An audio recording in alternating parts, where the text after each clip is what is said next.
Microphone check 1 2. What is this? It's the 5'7" assassin in the podcast business, and we're back with another episode of QLC TV. My name is Rohan, and I'm the host of this lovely show where I aim to give you authentic insight into the world of music, which will be a primary focus as it's my absolute utmost passion in the world. I just love music. I'll also be talking about politics, culture, sports, as well as personal topics related to growing into adulthood, as all of this is delivered from the perspective of a 25-year-old Indian man living in Canada, trying to make sense of not only myself, but of the world. So all in all, I thank you so much for listening and taking part in this creative journey that I'm embarking on with QLC TV, and I just hope that this platform will not only give myself, but give those listening something nice to look forward to when they wake up in the morning, because if I achieved that, then I've succeeded. Thank you in advance for bearing with me when it comes to some of the audio quality and some of the editing. As I've explained throughout the first 4 episodes, I didn't want to let not having a proper mic and all of the editing skills come in the way of actually starting this thing. So thank you for bearing with me, and note that from episode 5 moving forward, I have a good mic, so all of the audio quality should be consistent from there on. So thank you again, and enjoy the show. Here we have episode 5, where I'll be talking about Boldy James's new record with Sterling Toles, Manger on McNichols.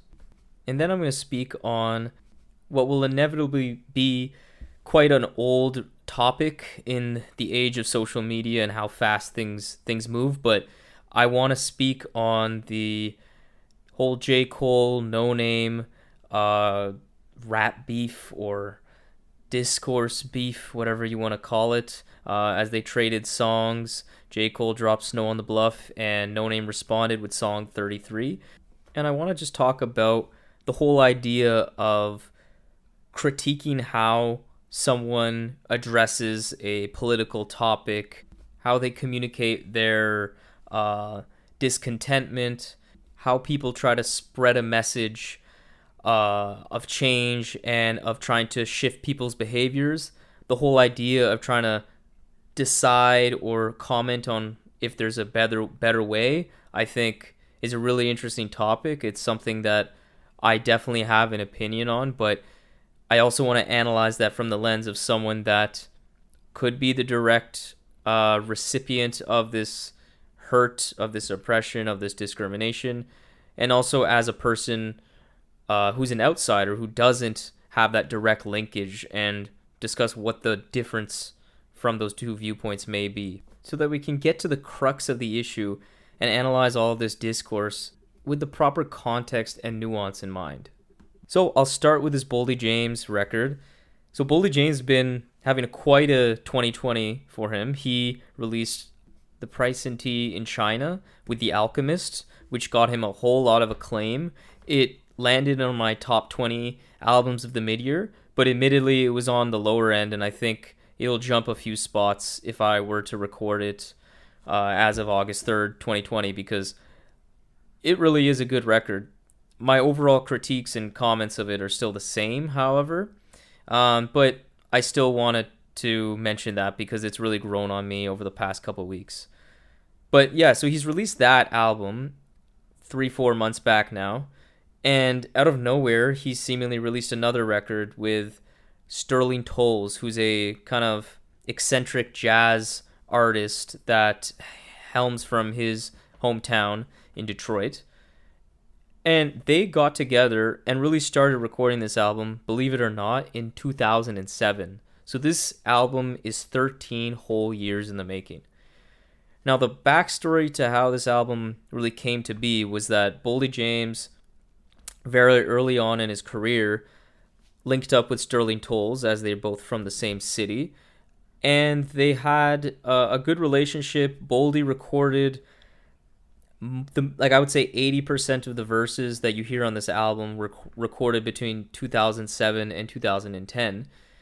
And from there, Boldy just got into other endeavors, and Sterling never released the record. But he was continuing to work on it little by little over the past 13 years since they first linked up. And then finally, he finished the record. Boldy linked up with him recently. We don't know the exact timing, but let's just say within the last 2 years. And re-recorded some verses and added a couple extra verses, while Sterling really took the musicianship to a whole nother level, adding layers and upon layers of different kind of jazz instrumentation, orchestrating it all like a real maestro. And you can see that level of detail of something being toiled over for years upon years. You can see that effort and that attention to detail in every single beat on this project. And as for Boldy's performance, it's really overall the exact kind of album that I was hoping Boldy would make. On Manger and McNichols, his steadfast delivery still is there, and it serves as a great foundation amidst all the constantly evolving jazz soundscapes that Sterling Toles laced throughout this entire project. But in terms of the subject matter, that's where Boldy really showed some growth. And reading an article with Sterling Toles that dug into the inception of this album, he details how he often pushed Boldy to be more personal. And you can really see that influence come through in almost all of these songs. His raps here are more introspective because they touch on some more sentimental and personal topics that I've never heard him rap about before. And although he touched upon important substantive stories on his previous album, I never really got the feeling that it was centered around him personally. I felt that although the tales of the street life, of poverty, of just trying to get by in all those precarious conditions that he was in previously in his life, although they were important, it was something that I feel like could have applied to any poor black male in the streets where he was living in. It never felt incredibly personalized to Boldy himself, but on this project, he actually centers the narrative around him personally, and for that reason, it really makes me connect with him on a new level.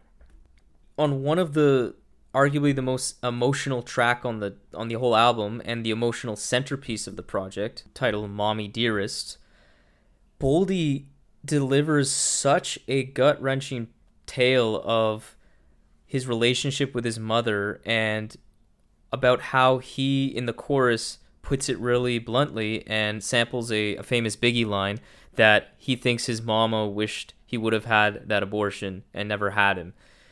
And it's all of what he's saying is so real. It really hits hard emotionally, and it all gets further accentuated by these absolutely gorgeous arrangements that Sterling put together in the instrumental. At different points in the song, there are these solemn cellos that play. There's also these like funeral-like horns that play at one point. The beat is constantly changing between verses. It mixes in this kind of radio interview of some sort that Boldy's having, where he's kind of like talking about the record well before it actually was released. And it mixes in really nicely, and it gives this really eerie atmosphere for where it leads into the final leg of the track, where he finishes the chorus, because previously the chorus always ends before he finishes the line, but then at the end of the track he actually finishes the line and said he wishes, she wishes, she wishes, she wished she would have had that abortion. And it really, really resonated with me. It's easily Boldy's most powerful record he's ever made, and it's definitely one of my favorite songs of 2020. And that kind of emotional potency doesn't just end there. On middle of next month, Boldy again goes into very personal stories about his father and the impact that he had on his life and all of the trials and tribulations that he went on in his life in a really captivating kind of way. The chorus, I love it, where it's basically like a running thread. It's like, tell your mama and your pa happy Father's Day, happy Mother's Day, happy Kwanzaa. Tell them all of this before I blow your brains out. It's just catchy. He says it with such menacing calmness, which is something that Boldy embodies in his flow and his cadence nonstop, and it just comes off really well and really pops. So that kind of grittiness and emotion doesn't end there, like I mentioned.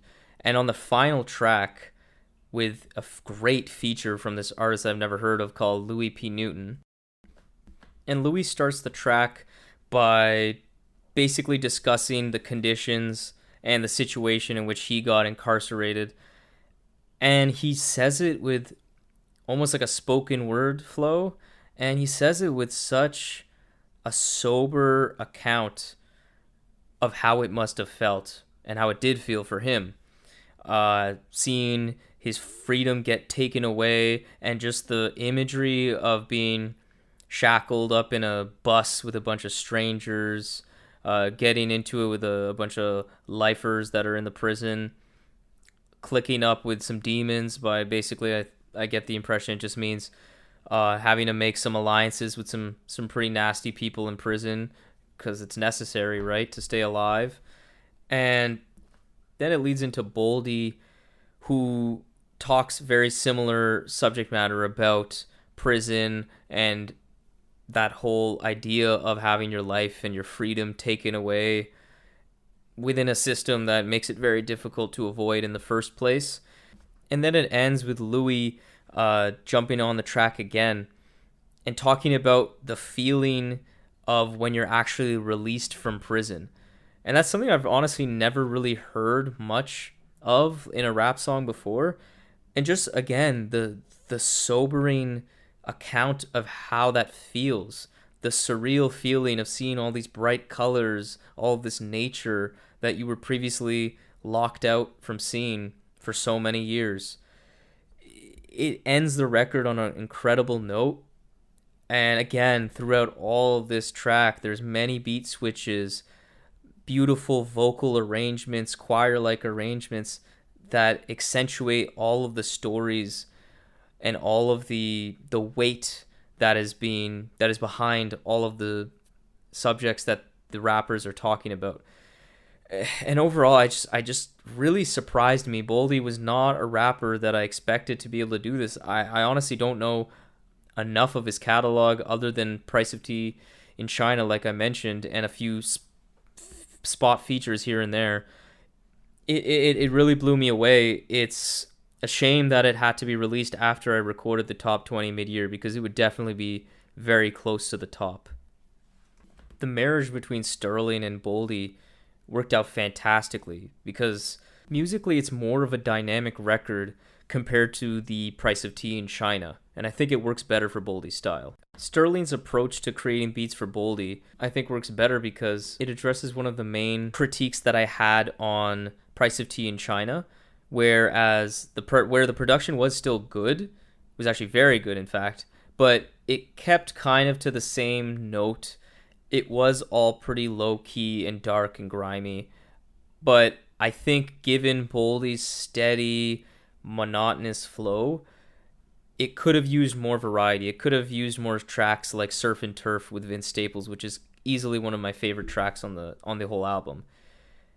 So on this new project, Manger on McNichols, Sterling really addressed that my main concern from that previous project on this record, because the tracks are just ever flowing, psychedelic, jazz infused instrumentals that, unlike the previous album, really ebb and flow nicely. It's not all mid-tempo. It's sometimes on a track like Birth of Bold, it actually goes into this really fast-paced beat. I don't really know what's going on. It just is a beat switch at the end, and that just really threw me off at first. I honestly didn't even like it at first, but it really grew on me, and again, just It puts Boldy in a different context, in a different light, where he's having to rap a little faster. So Sterling's approach serves to actually add something new and push Boldy to rap in different ways, or at least it serves to just add a lot of different changing pieces in the background as Boldy keeps that steady flow that he's known for. Manger on McNichols, in conclusion, is really a creative statement that I didn't know Boldy was capable of giving. But he did it. Sterling Toles was a big part of that. And overall, I give this project on my Roview certified rating scale an 8.4 out of 10. It's fantastic and would easily be in my top 5 of the mid-year. So now I want to transition to the other topic I wanted to talk about today, which is the whole J. Cole and Noname situation. So for the context, for those who are not aware, Noname is a rapper, but is an inactive rapper, as she very famously stated that she no longer wants to perform for her primarily white audiences, that she's been performing on tour for the better part of her career, which started mainly in 2016. So she doesn't want to do that anymore. She feels uncomfortable as a black woman to do that. And instead, she's kind of transitioned to focusing on being an activist. And she started an incredibly successful book club, which is really a great initiative. It obviously circulates books from primarily black authors that is heavily into very radical black liberation type literature and movements. So overall, she's really educated herself. She's really on the forefront of that whole movement. So fast forward to mid-June, Noname tweets out something along the lines of, "It's crazy how rappers or artists make their whole career talking about black plight, yet they can't even send out a tweet for all the protests that were happening in the States and still are happening as it relates to Black Lives Matter, police brutality." So J. Cole, unbeknownst to many of us, took that tweet personally, and it very well could have been a subtweet directed at a rapper like J. Cole. The other one that comes to mind is Kendrick Lamar. But J. Cole took that personally. He released a track called Snow on the Bluff, which is a track that basically, without saying her name, directly addresses Noname personally, where Cole goes on to say that he sees this very smart, educated black woman on Twitter who is much smarter than him, which he makes clear, and states that something about her tone, and her tone specifically, that's his words, bothers him. He goes on to say that, in a nutshell, he feels like the activist folks and the super woke people who are very educated on topics of racism, for example, he feels like they talk down to people like J. Cole. And what I find interesting right from the get-go is that who is this song being delivered by? It's being delivered by J. Cole, an artist who is not typically associated with the ignorant rapping just about money, materialism. J. Cole was a rapper that was supposed to be emotionally intelligent in terms of understanding how the world works. Although he didn't really, again, talk about it in the same way that a rapper like Kendrick did, in the same level of detail and analysis, he still included that stuff in his music. So right off the bat, J. Cole kind of trying to downplay his own intelligence. In a way, it actually goes against how J. Cole is portrayed in the media and in the overall culture of hip-hop. He is usually associated with the very intelligent, woke, activist, conscious side of hip-hop. So it was a bit strange that J. Cole positioned himself like that in the song. Moving on into the rest of the song, his main point was that he believed people like him and so people who are more less educated on topics but are still black and are people that should be brought along on this journey to liberation. He believes that people like Noname and other activists need to treat himself and treat those folks like him with more respect and be less condescending and offer to educate versus attack, belittle, and things like that. It is important to note, though, that at the end of the track, and I think this is something that people do miss when they've talked about this song, is that at the end he does acknowledge that his critique and his gripe really is stemming from his own guilt of feeling that he's not doing enough for his people and for the movement. So that's a key disclaimer to put in mind, because it shows that Cole isn't fully saying it with his chest that he sees this problem of people talking to folks like him with this condescension, with this specific tone. He acknowledges that maybe how he's receiving these messages from folks like Noname, the way he's receiving it could be and is influenced by his own guilt. So in a way, he's kind of putting a qualifier to, and makes it a bit ambiguous as to how much he actually feels like this is a problem. But on that note, on Twitter, after this song blew up, he made it clear that he stood by everything that he said in the song, and that he wishes nothing but love for Noname and hopes that everybody follows her.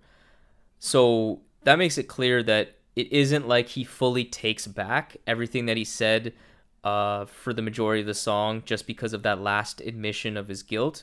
But I do think that colors his commentary a bit and makes it clear that he isn't just black and white saying that, hey, people like Noname, you guys are doing something wrong and it's hurtful. I think what he's saying is that, hey, you guys should consider doing something differently because it would work better to get the point across to people like me. But I'm acknowledging at the same time that some of that discontentment I have with the way people like Noname speak to people like me, and me being J. Cole in this position, is influenced greatly by the fact that I just also feel guilty. So I think he's not making it super black and white, but that's important to note.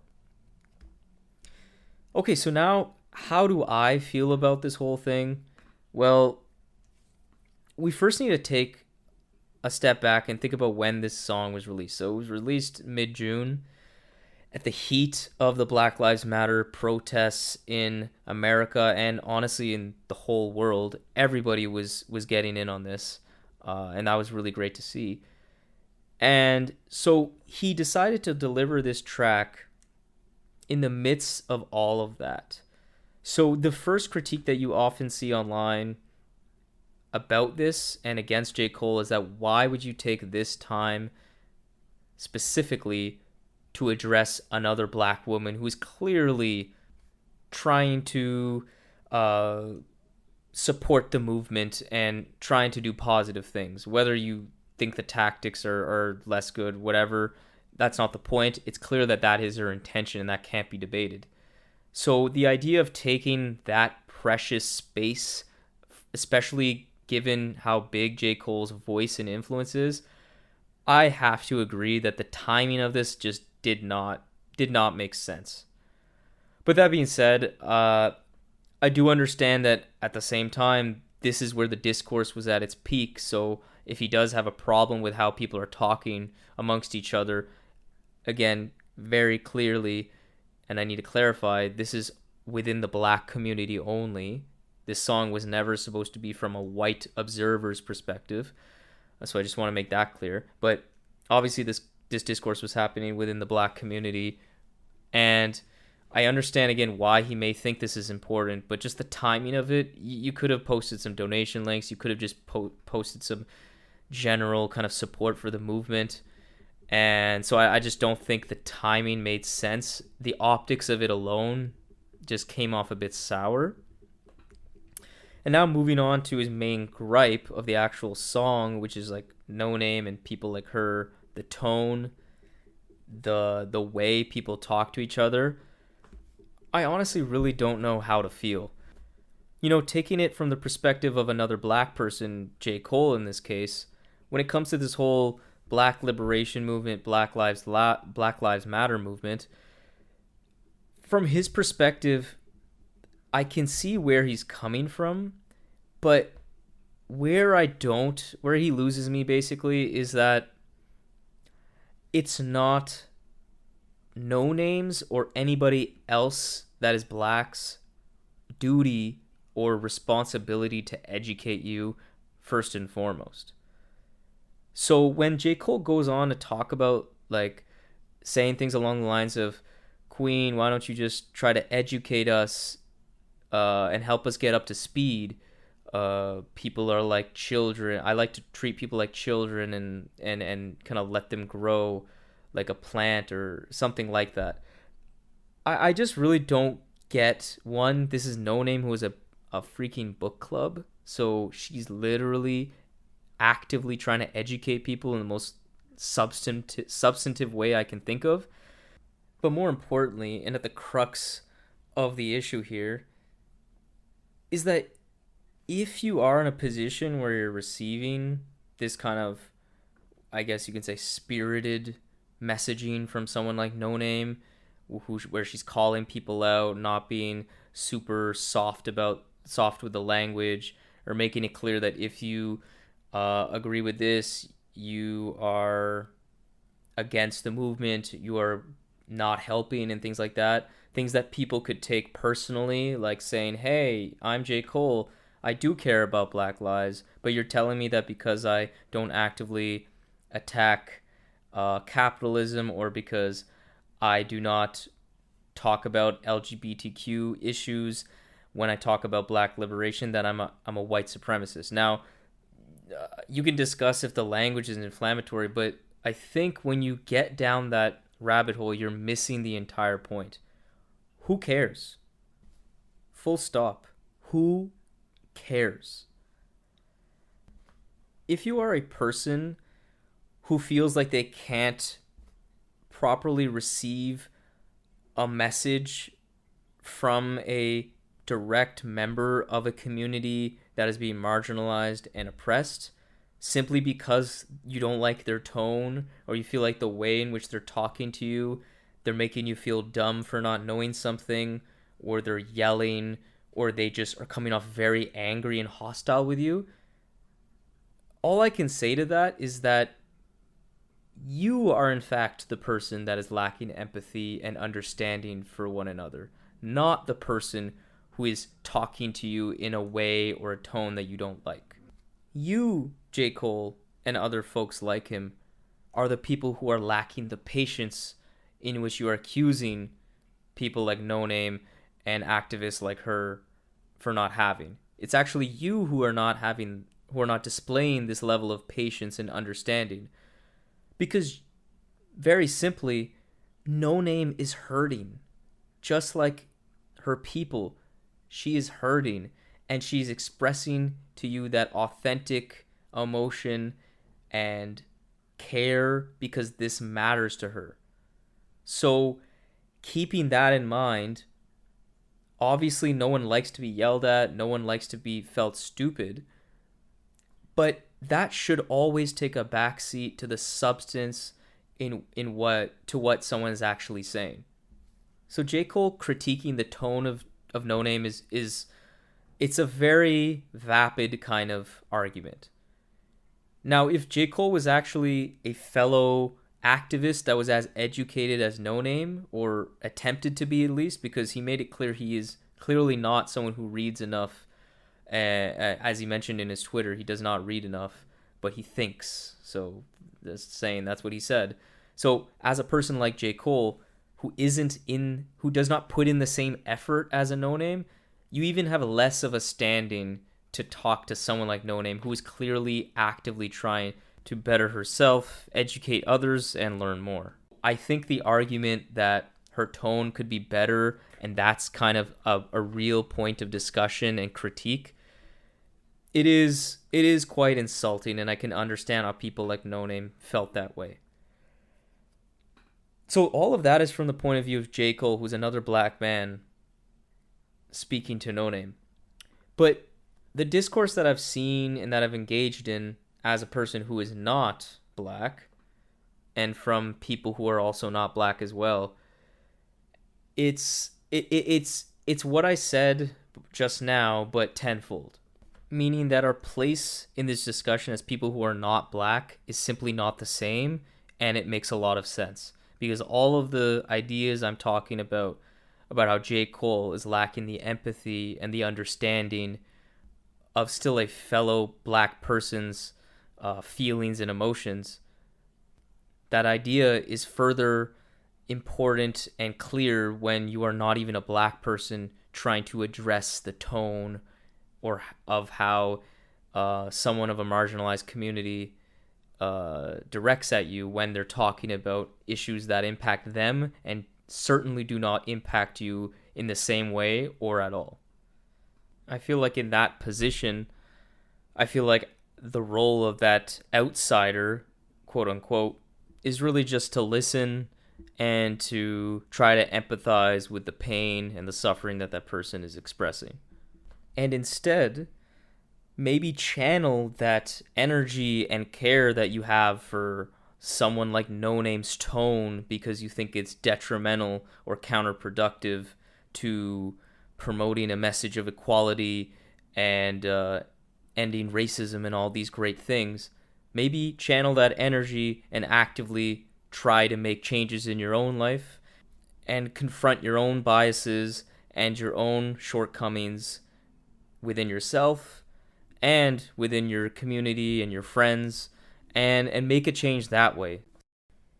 We aren't talking about here how to help someone learn math, and if someone doesn't understand the math theory that you're teaching them and they start yelling at you and they start making you feel dumb, this isn't what we're talking about, because in that case, yeah, maybe they should talk to you a little differently. And there shouldn't be any emotional hurt that someone should necessarily feel by someone not understanding how to do math properly. But here is a Noname who is talking about ideas that directly impact herself as a woman, as a black woman, and her people overall, that directly impacts their existence and their rights. So, although the discussion and what J. Cole says doesn't directly address this point, when we're talking about all of these topics, it relates to that whole idea of canceling someone and all that. And again, it's really hilarious that J. Cole picked Noname in this song and what led to all of this discussion. Because, believe it or not, Noname wasn't like she was today 2 years ago. And I think it was about late 2018, she tweeted something about how black capitalism is still a good thing, and she doesn't understand why people have a problem with it, which shows that at the time, she wasn't fully anti-capitalist as she clearly is now. And she got dragged on Twitter. Everybody was like, there was a mix of people actually getting angry, being like, I'm so disappointed in you. How could you be so ignorant and say something so dumb? And then other people were like, hey, this is really disappointing. You really got to do your research and educate yourself before you come off so ignorant and stupid. Like, people got really after her because her fan base is very much the types of people that would be vehemently anti-capitalist. It's all in her music and all that. That's the type of crowd she attracts.